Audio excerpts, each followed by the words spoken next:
দেখেন, এই পুলিশ লীগে কত কত নিষ্ঠুর হইলে এমন কাজটা করতে পারে। ছেলেটা বাঁচার জন্য কান্নিসি উঠলো, শেষ আত্মরক্ষার জন্য, কিন্তু হলো না। 3টা পুলিশ 6 রাউন্ড গুলি গেছে তার মাথার মধ্যে।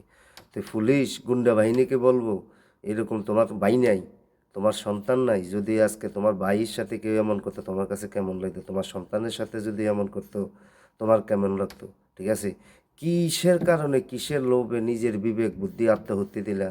পরকালে কি তুমি জবাব দিতে হবে না? এই যে নিরহ ছেলেটাকে তুমি গুল্লি করলা, মাথায় 6 রাউন্ড গুল্লি করলা তোমরা 3 জনে, হ্যাঁ, এই আল্লাহর কাছে কি এই জবাবদিহিতা করতে হবে না? তোমাদেরকে তো তোমাদের এলাকার মানুষ থুতু দিবে, থুতু নিক্ষেপ করবে। ঠিক আছে, একটা মানুষ বাঁচার জন্য এই কান্নিসে উঠলো, আর তোমরা 6 রাউন্ড গুলি তার মাথার পরপর 3টা লোকে মারলা। আর মাননীয় প্রধানমন্ত্রী কি নিয়ে বিনিয়ে মায়া কান্না গো ওনার গো, বাংলাদেশের মানুষের জন্য কত দরদ ওনার।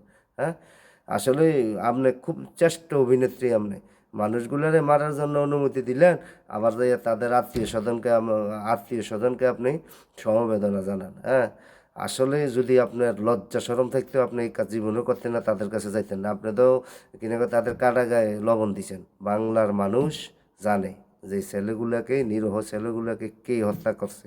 ঠিক আছে, এগুলার বিষয়ে যদি আপনি এই দুনিয়াতে না হয়, পরকালের জন্য আপনি প্রস্তুত থাকেন মাননীয় প্রধানমন্ত্রী। আল্লাহ কাউকে সাথ দেয় না। যারা পরিমাণ আল্লাহ কারোর প্রতি জুলুম করবে না, যারা পরিমাণ কোনো কিছু আপনি ছাড়বে না, ঠিক আছে, পরকালের জন্য আপনি রেডি হয়ে থাকেন। ইনশাল্লাহ আল্লাহর কাঠগড়ায় যদি এই দুনিয়াও যদি আপনি সফল হন, পরকালের হিসাব দেওয়ার জন্য প্রস্তুত থাকেন ইনশাআল্লাহ।